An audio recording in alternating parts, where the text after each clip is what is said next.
Alright, YouTube, it's time for a sort of urgent Ebola update because there are several news stories about Ebola right now that need to be covered. People need to be aware of what's going on. Of course, Ebola is now hitting West Africa, Liberia, and Guinea and Sierra Leone. And about a month ago, they said they're going to stop talking about the death count, the number of dead bodies that were rotting in shallow graves as the result of people dying of Ebola, because they said it's slowing down, it's going away. We've got it under control, don't worry. It won't be a big issue. It'll be like every other Ebola outbreak. A few hundred people die, ultimately they contain it, and then they go back home. It turns out that's not the case. They quickly began running out of supplies because a whole bunch of new cases cropped up in previously infected and newly infected areas, stretching their resources paper thin. They can no longer even treat, by the way, some of the people that are being infected in some of the remote areas. They're no longer capable of doing it. These countries don't have the capability of dealing with a virus like Ebola. It is too lethal. It is too easily communicated from person to person without the proper equipment in place. They've simply given up on some of these remote cases. They seem to be trying to protect the urban areas.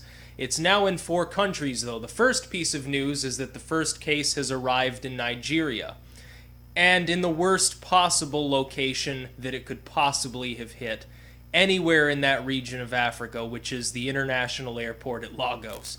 Lagos is a city of over 5 million people. Nigeria is a nation of almost 170 million. Its population density is on par with parts of Western Europe, with Germany or France, even exceeding that of some of these generally densely populated nations. Their capital is an enormous city, a huge metro area. 5 million people, that's quite large even on a world scale. It's right up there. It's one of the largest cities in Africa. The possibility that it has broken containment with this news is quite high, because these cities in West Africa, while these countries are marginally more developed than a place like Ethiopia or Kenya or the Congo, they are more developed in that they have some paved roads, and when you see pictures from these tourist sites saying, oh, visit beautiful Nigeria, you get to see these gleaming skyscrapers and so forth. That's largely located in a few square miles of rich territory in their capital. Outside of that, it's as third world as anything you can possibly imagine. These states, these nations, do not have more than rudimentary water filtration. An Ebola patient dies and falls into the reservoir, everyone's infected, or they take a piss in the reservoir or something. The people in the more rural areas outside of these capitals have these nativistic burial practices which involve very close proximity to dead bodies, which is helping this virus spread. This is something that during the East African outbreaks you didn't necessarily see to as great an extent because of the different burial practices. You see the consumption of bushmeat in these areas, not so much Nigeria anymore because it's more developed. But Nigeria is actually a worse place for this virus to be because they have more mass transit. They have a much higher population density.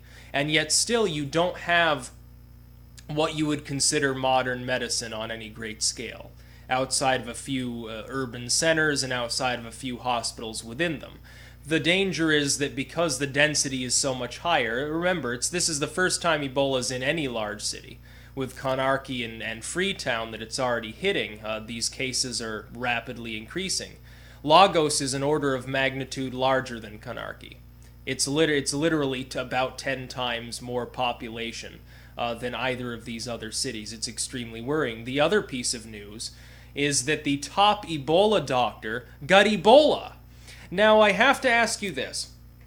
The media keeps saying, and the CDC and all of these groups keep saying, don't worry, Ebola is not easily communicated from person to person.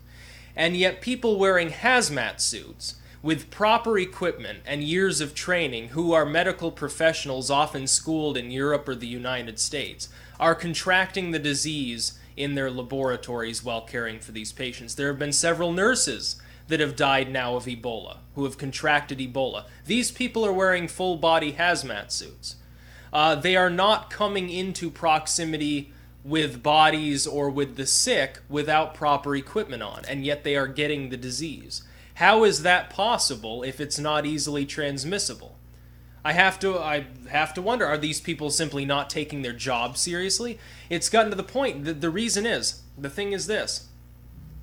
The medical establishment in this region of Africa is so worn down and overstretched anyway that largely the people caring for these victims of Ebola are from other countries. They're Europeans and Americans that have gone there as a humanitarian effort with proper equipment to try to contain the virus. So far, they have not been able to do so. The virus has been raging in West Africa now for months. It seems to have broken through containment. It seems to have reached that point at which there are too many cases and they are now self-replicating beyond the means of the international community to deal with them, because the local medical establishment is incapable of dealing with them. There was an Ebola-type virus, an Ebola family virus, at a CDC lab not far from Washington, D.C. some time ago, where it actually mutated, infected a bunch of monkeys and individuals right outside of our nation's capital. Thankfully, whatever mutation caused it to become airborne and to become very easily transmissible also caused it to be absolutely harmless to humans. The CDC reacted by disinfecting everything in the building, burning the monkeys to death, burning the building down after disinfecting it and paving it over, which should give you an example of how they deal with this virus when it is over here. And that wasn't even a lethal strain. That was a strain that had been defanged by its own mutation. Every time an individual is being infected and exposed to Ebola, there is a chance that it will mutate and become airborne. And by airborne, I mean truly airborne. We now think that it is possible that Ebola is occasionally being spread by coughs and sneezes. But is it truly airborne? No, because it's not able to survive long enough outside of the body to become sort of a miasmatic cloud, whereby people just get infected by being, near a person who's infected.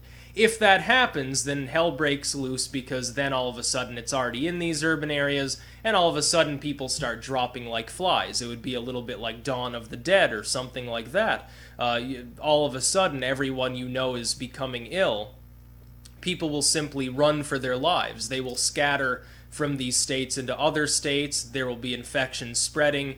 All of Africa will have to be walled off. They will have to literally fire upon any craft attempting to leave the entire continent, and probably most of Africa gets killed. It's extremely worrying.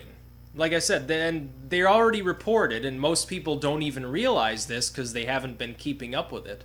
This is already a mutated strain of Ebola.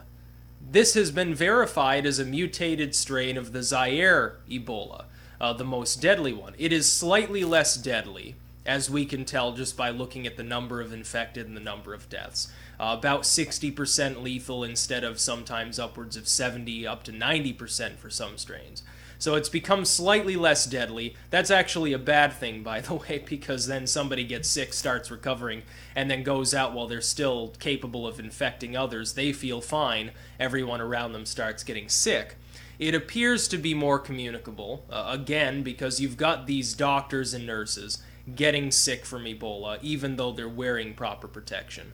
It's spreading more rapidly now. If you look at a graph, they actually had a graph on one of these news sites showing the number of infections over time. It is going exponential. It's just going exponential slowly. And there will come a flashpoint if it is not contained properly. There could come a flashpoint at which you have too many cases over too wide an area, panic sets in, people begin to flee, and the virus just starts flying everywhere in the continent. Even worse now, this is an international airport that this individual collapsed in and has now tested positive for Ebola. That's what he's sick with.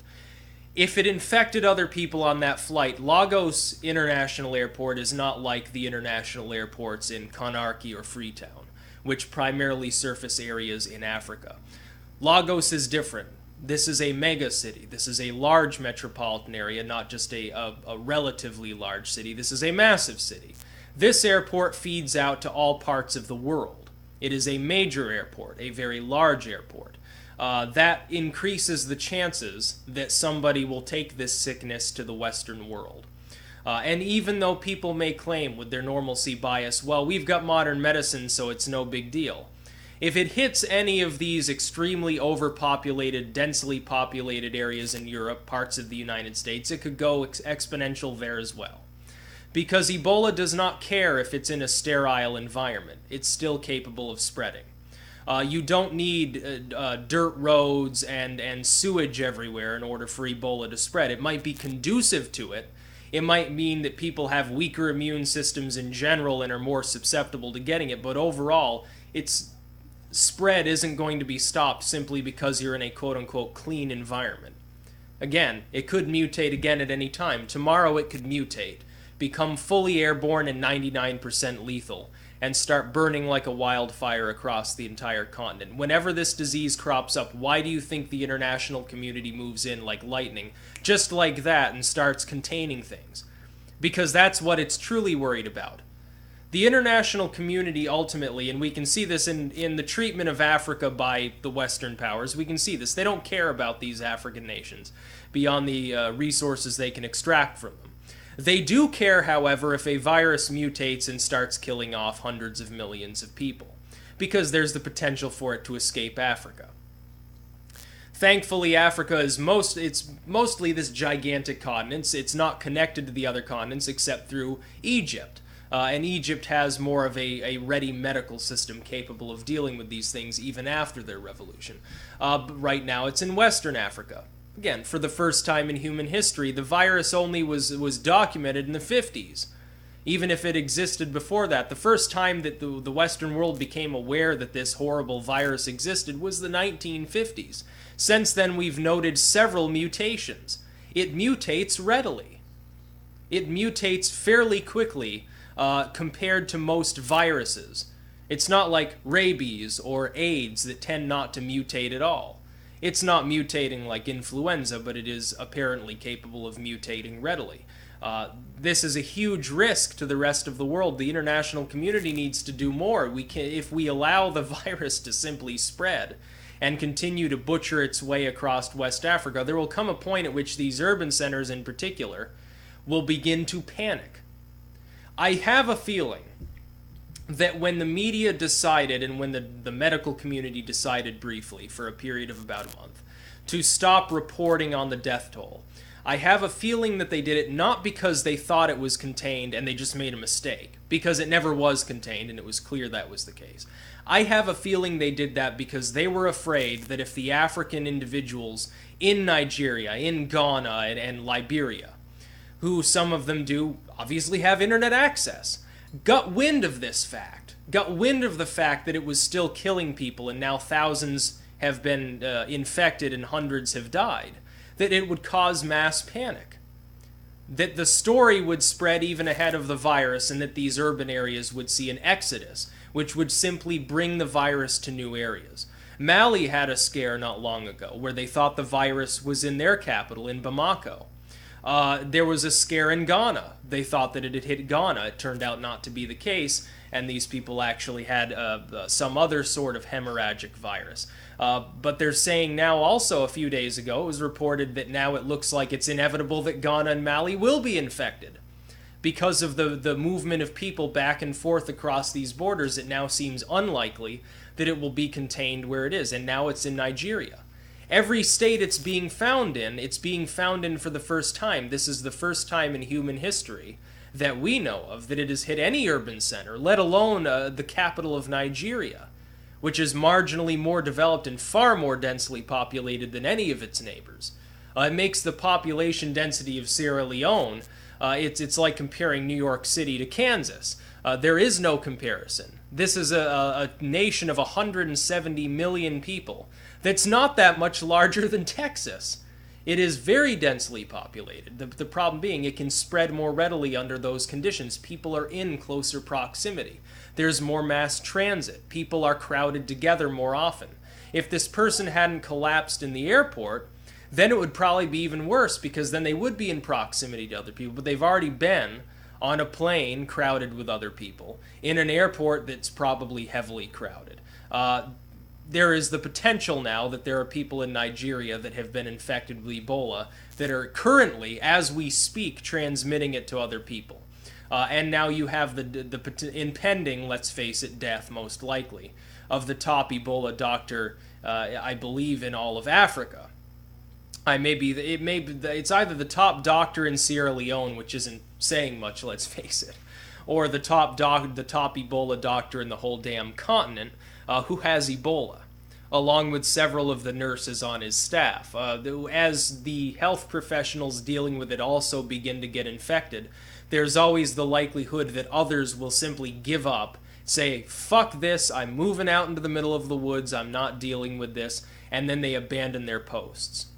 And that is a very real possibility if it begins to spread more quickly than it is currently. I think you've just seen the tip of the iceberg when it comes to Ebola. It appears now to have mutated and become more communicable. They can claim that that's not the case again. I would challenge them to explain how it's infecting people who are wearing hazmat suits if it's not airborne. It doesn't make sense in any possible sense of the word. It just doesn't make sense that it would be infecting people with full body covers if it's not airborne. So links in the description to those stories. Let's hope it gets contained soon, because that's about the worst way that you can possibly die. Come on, these people are sweating blood, they're vomiting everywhere, they're shitting blood, their organs are liquefying, pus is coming out of their asshole, and even if they recover, they're sickened for potentially months. Even after they've recovered from the primary illness, they can succumb to infection because their body's been so riddled with disease. It's a little bit like the plague. And by the way, there is plague now in China. The pneumonic plague has also been found in Colorado now.